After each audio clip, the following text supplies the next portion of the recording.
தமிழ்நாட்டுல எல்லாமே சேஞ்ச் ஆயிடுச்சு. உங்க நகையையும் சேஞ்ச் பண்ணுங்க. உங்க பழைய நகைக்கு கிராமுக்கு 150 ரூபாய் கூடுதலா வாங்கி புது நகை எடுத்துக்கோங்க. அதே கம்மி சேதாரம் தான் உங்க லலிதால மட்டும்தான். ஆச்சி மசாலா. எந்த சமையலும் ருசி தேடும் ரகசியம் 20 ரூபாய். ஹாலிடேஸ்னாலே அது நம்ம ஜிடி ஹாலிடேஸ் தான். GT Holidays, South India's #1 travel brand. You know you are special when you're with GT Holidays. நம்ம மிலிட்ரியை வந்து Chinese PLA peoples liberation army 2 செக்டரில் பயங்கரமாக தோற்கடிச்சிருச்சு. ஒன்று சுஷுல் செக்டர்லேயும் தோற்கடிச்சிருச்சு, இன்னும் அருணாச்சல் செக்டர்லேயும் தோற்கடிச்சிருச்சு. எவ்வளோ தூரம் பிடிச்சிட்டு இது எங்கள் இடம்னு சொல்லிட்டு திருப்பி போயிட்டான். அதுக்கப்புறம் நம்மளும் அவன் இடத்துக்கு போகல, அவனும் நம்ம இடத்துக்கு வரல. வீர தீரமாக இந்தியன் மிலிட்ரி சைனா பார்டரையும் ஹேண்டில் பண்ணிட்டு இருக்குது. இதில் இன்னொரு விஷயம் சார், இப்போ அங்கே நவீனப்படுத்தப்படுற அந்த இராணுவங்கிறது இந்தியாவுக்கு ஏன் அச்சுறுத்தலாக பார்க்கப்படுகிறது? சீனாவில் வந்து மனிதர்களை விட ரோபோட்டிக் வீரர்கள் அதிகம் தயாரிக்கிறாங்க. அப்போ சீனாவை எப்படி இந்தியா கையாள போகிறது அப்படிங்கிற ஒரு கேள்வி. எடுத்துக்காட்டா 1965லேயும் சரி 1971 வார் ரெண்டுலேயும் பாகிஸ்தானுக்கு அமெரிக்கர்கள் வந்து மிகச்சிறந்த எக்யூப்மெண்ட் கொடுத்துருந்தாங்க. பட் ஆனால் அவங்க 2 டைமும் நம்ம வந்து அவங்களோட எக்யூப்மெண்ட்டை வந்து ஒன்றும்லாம் பண்ணோம். என்ன காரணம்னா சைனீஸ் ஏர்ஃபோர்ஸ் நம்ம ஏர்ஃபோர்ஸை கம்பேர் பண்ணும்போது we are much better. அது வந்து ஆப்ரேஷன் முத்துமாலை அப்படிங்கிற மாதிரி ஒன்று சொல்கிறாங்க. He who dominates Indian Ocean, அதாவது இந்தியன் ஓஷன், அதாவது இந்து மகா கடலை வந்து எந்த நாடு வந்து டாமினேட் பண்ணுதோ, எந்த நேவி டாமினேட் பண்ணுதோ,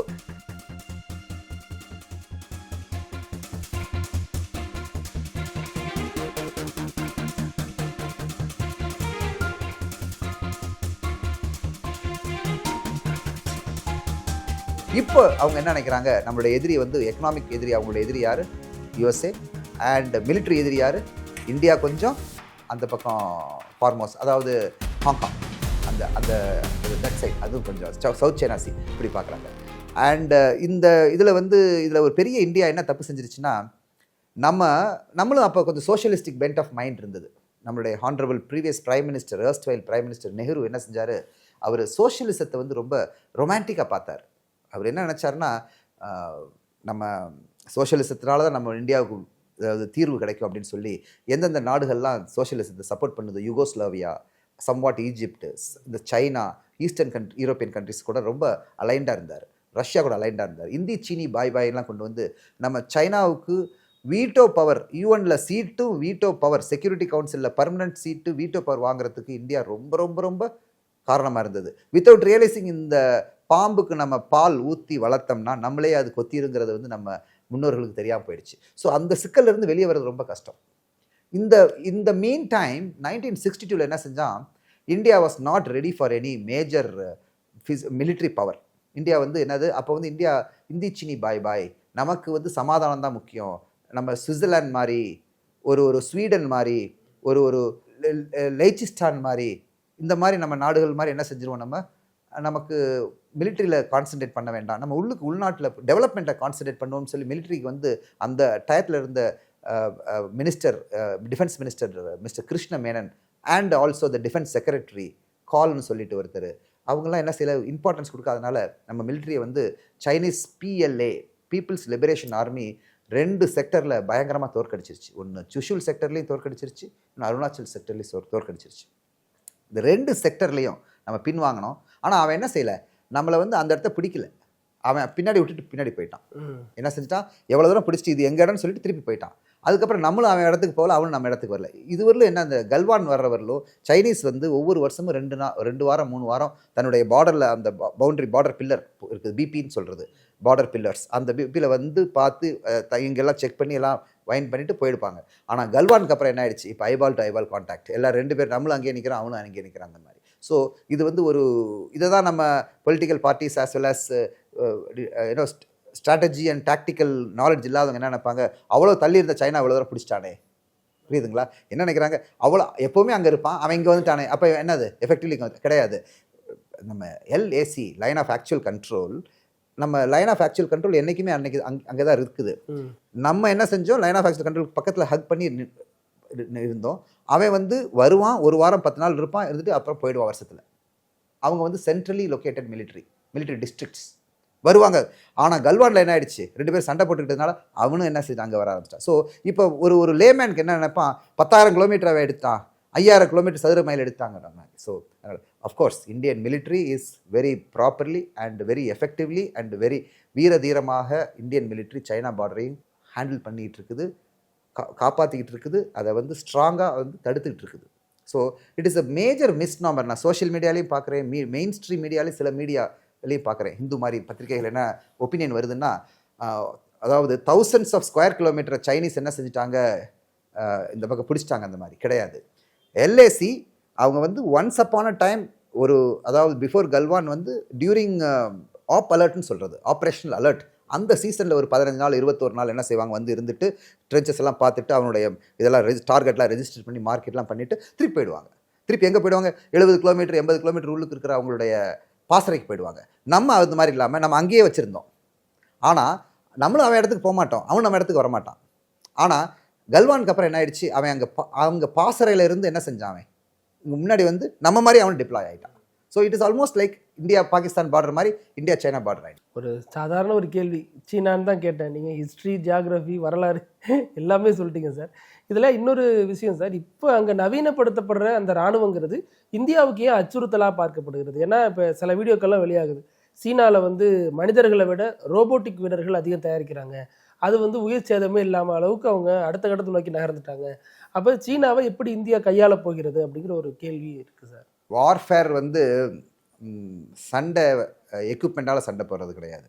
எக்யூப்மெண்ட் எவ்வளோ சிறப்பாக இருந்தாலும் எக்யூப்மெண்ட்டுக்கு பின்னாடி இருக்கிற மனிதன் சிறப்பாக இருந்தான்னா எவ்வளோ சிறப்பான எக்யூப்மெண்ட்டையும் ஒன்றும் செய்ய முடியாது. எடுத்துக்காட்டால் 1965லேயும் சரி 1971 வார் ரெண்டுலேயும் பாகிஸ்தானுக்கு அதாவது அமெரிக்கர்கள் வந்து மிகச்சிறந்த எக்யூப்மெண்ட் கொடுத்துருந்தாங்க. நம்மகிட்ட அவ்வளோ சிறப்பான எக்யூப்மெண்ட் கிடையாது. பட் ஆனால் அவங்க 2 டைமும் நம்ம வந்து அவங்களோட எக்யூப்மெண்ட்டை வந்து ஒன்றும் இல்லாமல் பண்ணோம். என்ன காரணம்னா இதுதான், மனிதன் பின்னாடி எக்யூப்மெண்ட்டை இயக்கிற மனிதன் வந்து ஸ்ட்ராங்காக புத்தி கூர்மையோட இன்வால்மெண்ட்டோட இருந்தால் எக்யூப்மெண்ட்டை வந்து பல மடங்கு நம்ம என்ன செஞ்சிடலாம், எக்யூப்மெண்ட் டெஃபிஷியன்ஸை கவர் பண்ணிடலாம். அஃப்கோர்ஸ் இந்த ஸ்வாம் ட்ரோன் டெக்னிக்னு சொல்கிறீங்க, ரோபோட்டிக் சோல்ஜர்ஸ் சொல்கிறீங்க, அதெல்லாம் வருது. பட் அதெல்லாம் வந்து warfare is a huge confusion. அதை வந்து அவ்வளோ ஈஸியாக இது பண்ண முடியாது, அவ்வளவு சாதாரண விஷயம் கிடையாது அது. அதாவது எவ்ரிதிங், அதாவது சண்டேல வந்து எல்லாம் கெட்டு போகிறதுக்கு ஒரு ஈவெண்ட் போதும். மனுஷன் அந்த ஈவெண்ட் போனாலும் அடுத்த ஈவெண்ட்டை கவர் பண்ணிடுவோம், ஆனால் எக்யூப்மெண்ட்டால முடியாது, அப்படி ஸ்தம்பிச்சு. இதில் இன்னொன்று சொல்கிறாங்க சார், அருணாச்சல பிரதேசம், லடாக் மாதிரியான இடங்கள்ல தொடர்ந்து சீனா பிரச்சனைக்கு கொடுத்துக்கிட்டே இருக்குது இந்தியாவுக்கு. அப்போ இராணுவத்தை வலிமைப்படுத்துறதும் இதனுடைய பின்னணியும் நம்ம இணைத்து வைத்து பார்க்க வேண்டியதாக இருக்குது. இது இன்னைக்கும் இல்லையே, என்றைக்குமே அவன் தானே சொல்லிட்டு இருக்கிறான். அவன் என்ன சொல்லிட்டு இருக்கிறான், ஹோல் நார்த் ஈஸ்ட் வந்து மங்கோலாய்ட் ரேஸ்னா அது எங்களுடைய, அதனால பூரா எங்களுது அப்படிங்கிறான். அண்ட் அருணாச்சலம் ரொம்ப எங்களுது அப்படிங்கிறான். இது வந்து இது சம்த்ராங் வேலியிலிருந்து இது அடிக்கடி இது நடந்துகிட்டு இருக்கிறது தான். ஸோ அதனால அவங்களுடைய மெயின் எய்ம் வந்து எக்ஸ்பான்ஷனிஸ்ட் பாலிசி. அவன் வந்து inner circle, middle kingdom, inner power circle, middle kingdom, outer அப்படிங்கிறான். அதை நம்ம கௌட்டில்யா சாணக்கியாவுடைய இதுலேயும் அது இருக்குது, கிட்டத்தட்ட ஈக்குவலண்ட் இருக்குது. அதாவது இன்னர் சர்க்கிள்ங்கிறது ஹான் டாமினேட்டட் ஏரியா, மிடில் கிங்டம்ங்கிறது வந்து அந்த ஹானை சப்போர்ட் பண்ணுறவங்களோட ஏரியா, அவுட்டர் வந்து ஹான் இல்லாதவங்க, ஹானுக்கு வந்து எதிர்பார்க்குறவங்க. ஸோ அந்த இதை எக்ஸ்பேண்ட் பண்ணிக்கிட்டே போகிறது தான் அவங்களுடைய எய்ம், எக்ஸாக்ட் எய்ம். அதுதான் பல ரூபத்தில் அவங்க இதெல்லாம் சைனாவுடைய ஸ்ட்ராட்டஜிக் தௌசண்ட்ஸ் ஆஃப் இயர்ஸோட ஸ்ட்ராட்டஜிக் பாலிசிஸ். அதை இம்ப்ளிமெண்ட் பண்ணிகிட்டே இருப்பாங்க. நம்மளுடைய எய்ம் என்னென்னா நம்மகிட்ட வராமல் பார்த்துக்கணும், நம்ம டைட்டாக இருந்துக்கணும். நம்மளுடைய விழிப்புணர்வோடு இந்திய இராணுவம், இந்திய கடற்படை மற்றும் இந்திய விமானப்படை இருந்தால் எந்த பிரச்சனையும் இருக்காது. அவங்க என்ன வேணாலும், அவன் எதிரி வந்து ஆல்வேஸ் பிளான் பண்ணிட்டு தான் இருப்பாங்க. எதிரியினுடைய பிளான் என்றைக்குமே பயங்கரமாக இருக்கும். நம்ம அதுக்கு தகுந்த மாதிரி கவுண்டர் பண்ணிகிட்டே இருந்தோம்னா எந்த பிரச்சனையும் கிடையாது. நம்ம மெத்தனமாக இருந்து நம்ம தூங்கிட்டோம்னா தான் ப்ராப்ளம். எடுத்துக்காட்டால் சைனா வந்து இன்னும் சில விஷயங்கள் இருக்குது. சைனீஸ் ஏர்ஃபோர்ஸ் நம்ம ஏர்ஃபோர்ஸை கம்பேர் பண்ணும்போது we are much better, actually much better. நான் இந்தியன் ஆர்மியில் இருக்கிறதுனால சொல்ல, நம்மளுடைய ரீச், நம்மளுடைய வெப்பன்ரி, நம்மளுடைய the weapon load we can bear on their cities, the way they are very vulnerable in that way, air force wise. But army wise முதல்ல நம்ம vulnerable இருந்தோம், இப்போ நம்ம டைட் ஆகிட்டோம். ஸோ அதனால் nothing to worry, at the same time nothing to relax. அதான் சைனாவை பொறுத்தவரை நம்ம எப்படி இருக்கணும்னா, சைனா பார்த்து பயப்பட வேண்டிய தேவையில்லை. ஆனால் இவன் பயப்பட வேண்டிய தேவையில்லை, நம்ம வந்து அசால்ட்டாக இருக்கக்கூடாது, அலர்ட்டாக இருக்கணும். ஆனால் அட் த சேம் டைம் ஸ்மைலிங்காக இருக்கணும். அதுதான் ரொம்ப முக்கியம். ஏன்னா சைனா வந்து ஒரு நாட்டினுடைய விக்டரி, நாட்டினுடைய போர் செய்கிற திறமை எதில் இருக்குன்னா, நாட் ஓன்லி வெப்பன்ஸ் அண்ட் எக்யூப்மெண்ட்டில் இல்லை, அதுக்கு பின்னாடி இருக்கிற எக்கனாமிக் பலம், அதாவது பொருளாதார பலம், சப்போர்ட் அப் ஃப்ரம் அதனுடைய பீப்புள்ஸோட ரிசால்வ்னு சொல்கிறோம்ல. இப்போ பாருங்கள் what is happening in Iran. இவ்வளோ பெரிய ஏகாதிபத்தியம், அமெரிக்க ஏகாதிபத்தியம் அவனை வந்து அடிக்க பார்க்குது. அந்த பீப்புள் ரிசால்வாக இருந்து என்ன செய்கிறாங்க, அதை தடுத்துக்கிட்டு இருக்காங்க. So so peoples resolve economic power, அந்த பொருளாதார சக்தி அண்ட் மிலிட்ரி மைட், இதெல்லாம் சேர்ந்து தான் என்ன செய்யும், ஒரு நாட்டினுடைய வாரை வந்து ஜெயிக்க வைக்கும் அல்லது தோக்க வைக்கும். ஸோ இதெல்லாம் பார்த்து நம்ம செய்யணும். அது வந்து ஆப்ரேஷன் முத்துமாலை அப்படிங்கிற மாதிரி ஒன்று சொல்கிறாங்க. அதை வந்து தெற்காசியாவில் இந்தியாவோட பவரை குறைக்கணும். அமெரிக்கா என்னதான் சீனாவுக்கு எதிரியாக இருந்தாலும் இவங்க தெற்காசிய அளவில் இந்தியா தான் எதிரி அப்படின்னா அதனுடைய பொருளாதார வலிமையும் குறைக்கணும், இராணுவத்தையும் நம்ம அதை தாண்டி வலிமையாக இருக்கணுங்கிறது அவங்களுடைய டார்கெட்டாக இருக்குன்னு சொல்கிறாங்க. இந்த 100வது ஆண்டில் அவங்க இதுதான் அவங்களுடைய பெரிய இலக்காக நிர்ணயிச்சிருக்காங்க அப்படின்னு சொல்கிறாங்க. நீங்கள் சொல்கிறது வந்து ஆல்ரெடி மச் டிஸ்கஸ்டு திங், அதாவது ஸ்ட்ரிங் ஆஃப் பேர்ல்ஸ் அப்படின்னு சொல்கிறது. ஸ்ட்ரிங் ஆஃப் பேர்ல், முத்து மாலைங்கிறது. அவங்க என்ன செய்கிறாங்க, Chinese always feel he who dominates Indian ocean, அதாவது இந்தியன் ஓஷன், அதாவது இந்து மகா கடலை வந்து எந்த நாடு வந்து டாமினேட் பண்ணுதோ, எந்த நேவி டாமினேட் பண்ணுதோ அந்த நேவிக்கு வந்து கம்ப்ளீட் ஃப்ரீடம் ஆஃப் ஆப்ரேஷன் இருக்கும். அவங்க வந்து எல்லா பக்கமும் தன்னுடைய ஃபோர்ஸை ப்ரொஜெக்ட் பண்ண முடியும்னு நினைக்கிறாங்க. ஆஃப்ரிக்காவில் இந்த பக்கம் ப்ரொஜெக்ட் பண்ண முடியும், ஆஸ்திரேலியா இந்த பக்கம் சவுத்தில் ப்ரொஜெக்ட் பண்ண முடியும், இந்தியன் சப்கான்டினெண்ட்டை ப்ரொஜெக்ட் பண்ண முடியும், Malacca straits and various south east நேஷன்ஸை வந்து ப்ரொஜெக்ட் பண்ண முடியும். ஸோ இதுதானே மெயின். ஆக்சுவலி நம்ம வேர்ல்டுலேயே இந்த இடம் தான் ரொம்ப பாப்புலேட்டட் ஏரியா. இந்த highly densely populate area, dense economic ஆக்டிவிட்டியை வந்து நம்ம கண்ட்ரோலில் கொண்டு வரணும்னா இந்த இந்து மகா சமுத்திரத்தை வந்து என்ன செய்யணும், கண்காணிக்கணும், நம்ம கண்ட்ரோலில் கொண்டு வரணும். இந்து மகா சமுத்திரத்தை கண்ட்ரோலில் கொண்டு வர்றதுக்கு இந்து மகா சமுத்திரத்தை ஒட்டி இருக்கிற கடல் கரை இருக்கு இல்லையா, கடற்கரை, அதில் இருக்கிற போர்ட்ஸ்னால் துறைமுகங்கள், அதில் வந்து இவனுடைய ப்ரெசன்ஸ் இருக்கணும். அதனால் என்ன செய்யறான், ரைட் ஃப்ரம் சுயஸ்லேருந்து இந்த பக்கம் மலாக்கா ஸ்ட்ரைட் வரலும் எல்லா இடத்துலையும் அவங்களுடைய நட்பு நாடுகளை வச்சு என்ன செய்கிறாங்க, போர்ட் இருக்குல்ல, அதை வந்து அவங்க கண்ட்ரோலில் கொண்டு வர்றாங்க. அது அந்த மாதிரி இதில் தான் அம்பன் தொட்டா இதில் ஸ்ரீலங்காவில் வருது. அதே மாதிரி அஃப்கோர்ஸ் அவன் வந்து ஹாங்காங் எடுத்துட்டான். இந்த பக்கம் பார்த்தோம்னா பாகிஸ்தானில் குவாதர் போர்ட் இருக்குது. அதுக்கப்புறம் அப்படியே இந்த பக்கம் போனோம்னா எவ்வளோ பயங்கரமாக பண்ணுறாங்க. பட் என்ன ப்ராப்ளம்னா, இந்த நாடுகள் வந்து சைனாவுக்கு இடம் கொடுக்க மாட்டேங்குது. It is so easy for US to deploy their forces. China என்ன அண்ட் சைனா வந்து அவ்வளோ அவசரமும் பட மாட்டாங்க. அவங்க ஃபஸ்ட்டு இன்ஃப்ராஸ்ட்ரக்சர் கிரியேட் பண்ணுவாங்க. அவங்க அதுக்கப்புறம் இது நிறையா கொடுப்பாங்க. என்ன கொடுப்பாங்க, லோன் கொடுப்பாங்க. அவங்க நான் உங்களுக்கு எக்கனாமிக் டெவலப்மெண்ட் பண்ணி தர்றேன் அப்படின்னு கொடுப்பாங்க. அதுக்கப்புறம் தான் என்ன கொடுப்பான், இந்த திவாலாயிட்ட நீ உன்னை வந்து நான் இந்த இடம் வேணும் அப்படின்பா. ஸோ அதை புரிஞ்சுக்கிட்டாங்க. Yes, string of pearls strategy. அதுக்கு நம்மளும் என்ன செஞ்சிட்டோம், கவுண்டர் ஸ்ட்ராட்டஜி என்ன பண்ணியிருக்கோம், அவன் எங்கெங்கெல்லாம் போகிறோம் அது பக்கத்துலேயே நம்மளும் என்ன செய்கிறோம், ஒரு இதை வச்சுக்கிறோம். And our navy is very powerful. Our air force is very powerful. Navy and air force is much better equipped to face all the challenges of Chinese plan and bluff. இன்னொரு விஷயம் அடிக்கடி விவாதிக்கப்படுது சார். இந்தியா இன்னொரு நாட்டை சேர்ந்தவர்களுக்கு ஆதரவு கொடுக்குறங்கிற பேரில் தான் பல பிரச்சனைகளை இழுத்துட்டு வருது. தலாய் லாமாவிலேருந்து இப்போ பங்களாதேஷனுடைய பிரதமராக இருக்கிறவங்க வரைக்கும் இவங்களுக்கெல்லாம் ஆதரவு கொடுத்து வெளிநாட்டோட பகையை சம்பாதிக்குது. இது நமக்கு தேவையா? அது என்னதான் அரசியல் ரீதியாக பல காரணங்கள் இருந்தாலும் இது வந்து தேவையில்லாத ஒரு பிரச்சனை தானே அப்படின்னு சொல்கிறாங்க. அதை என்ன ராஜதந்திரம் அது பின்னாடி இருக்குது சார் இந்தியாவுடைய? இது அதாவது நம்மளுடைய பொலிட்டிக்கல் மூவ்ஸ் எல்லாமே கைடட் பை நம்ம அதான் சொன்ன தர்ம யுத்தம் நம்ம பண்ணுவோம். அவங்களால வந்து இந்தியா வந்து ராஜதந்திரத்தை விட தர்மத்தை தான் ரொம்ப பார்க்குது.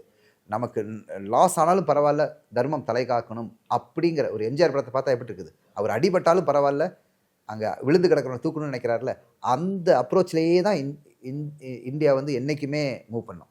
அது வந்து பெட்டி டிப்ளமேட்டிக் கெயின்ஸ், பெட்டி கெயின்ஸை வந்து பார்க்கவே பார்க்காது. லாங் டேர்ம் இதுதான் பார்க்கும். ஒரு தலாய் லாமாங்கிறவர் வந்து ஒரு பெரிய ஒரு ரிலீஜியஸ் லீடர். அந்த ரிலீஜியஸ் லீடரை அவங்க வந்து ரொம்ப கேவலப்படுத்தி அதை வந்து சப்ஜுகேட் பண்ணுறாங்க. ஸோ அவர் வந்து நம்மகிட்ட என்ன கேட்குறாரு, அசைலம் கேட்குறாரு, நம்மளால் கொடுக்காமல் இருக்கக்கூடாது அப்படிங்கிற ஒரு நோக்கத்தில் தான் India. This is the kind of approach நம்மளுடைய இது. அட் த சேம் டைம் அது வந்து சில நேரத்தில் என்ன ஆகுது, பேக் ஃபயர் ஆகிடுது. இன்ஃபேக்ட் 1962 அந்த சைனீஸ் வாரினுடைய இமீடியட் இதே வந்து நம்ம என்ன செஞ்சோம், அதை நம்ம கொஞ்சம் பெருசாக கொண்டு வந்தோம். கொஞ்சம் நான் சொல்லுவோம், தமிழில் சொல்லுவோம் கெத்தா, அந்த கெத்தாவை அடக்கிட்டான். That is what. ஸோ அதே மாதிரி இப்போது பங்களாதேஷ் கவர்மெண்ட் வந்து நம்ம மேலே கோபமாக இருக்கிறதுக்கு காரணம் நம்ம எக்ஸ்ட்ராடிக்ஷன் பண்ண விட மாட்டேங்கிறோம். யாரை, ஷேக் ஹசீனா, கரெக்ட்? ஆமாம் சார், ஷேக் ஹசீனா அவங்கள. ஸோ இது வந்து நம்ம இந்தியாவுடைய it's policy, it's foreign policy. So அதை வந்து ஒன்றும் நம்ம ஜாஸ்தி டிஸ்டர்ப் பண்ண முடியாது. ஆனால் அப்படி வந்து இங்கே இருக்கக்கூடியவங்க எல்லாருமே இங்கிருந்து அந்தந்த அரசுகளுக்கு எதிராக ஸ்டேட்மெண்ட் விடுறது, வீடியோ வெளியிடுறது, அப்போ இதெல்லாம் அந்த நாடுகளை ஒரு எரிச்சல் ஊட்டும், அது இந்தியாவுக்கு தானே பாதிப்பு அப்படின்னு நல்ல நோக்கத்தில் பேசுகிறவங்களும் இந்த விமர்சனத்தை வைக்கிறாங்க. நக்கீரன் டிவிக்கு சப்ஸ்கிரைப் செய்யுங்கள். உங்கள் ஆதரவே எங்கள் பலம். ஆசிரியர்களுக்கு நண்பனாகவும் மாணவர்களுக்கு ஆசானாகவும் திகழும் தேர்வு வழிகாட்டி. ஒவ்வொரு பாடத்திற்கும் அனுபவமிக்க ஆசிரியர்களின் துல்லியமான தெளிவான விடைகள். CNC இருக்கு, தேர்வு பயம் எதற்கு? இது தீரன் பப்ளிஷிங் ஹவுஸ் விற்பனை வெளியீடு.